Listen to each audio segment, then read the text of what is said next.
আল্লাহর এক বান্দা ছিল নামাজের সিজদায়। আল্লাহ ডাক দিয়ে বলে, বান্দা তুই যতই নামাজ পড় আর যতই সিজদা কর, তোর ঠিকানা জাহান্নাম। এ কথা শুনে বান্দাটি বলতেছে, আলহামদুলিল্লাহ। আল্লাহ বলে, এই বান্দা, জাহান্নামের কথা শুনে কেউ আলহামদুলিল্লাহ কয়? বান্দা বলে, আল্লাহ, জাহান্নামের মালিকও তুমি, জান্নাতের মালিকও তুমি। তুমি আল্লাহ যদি খুশি হয়ে আমাকে জাহান্নামও দাও, আমার আপত্তি করার কোনো অধিকার নেই। আল্লাহ বলতেছে, বান্দা, জাহান্নামে গেলে তুই পুড়ে যাবি, তোর কষ্ট হবে। বান্দা বলতেছে, আল্লাহ, কষ্ট শুধু আমার হবে না, তোমারও হবে। আল্লাহ বলে, বান্দা, তুই পুড়বি জাহান্নামে, আমার কষ্ট কেন হবে?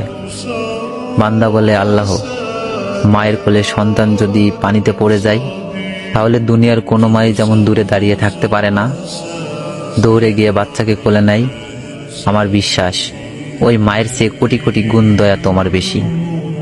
আমাকে জাহান্নাম দিলে তুমিও আল্লাহ শান্তি পাবে না। আল্লাহ বলে, বান্দা, এই দলিল তুই কই পাইলি?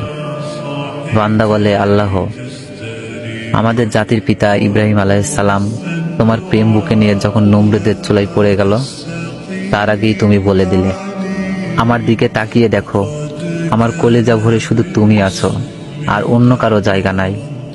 আল্লাহ বলে, বান্দা, আমার প্রেমের ভক্তি নিয়ে যদি কেউ জাহান্নামেও যায়, আমি জাহান্নামকেও জান্নাত বানিয়ে দিব।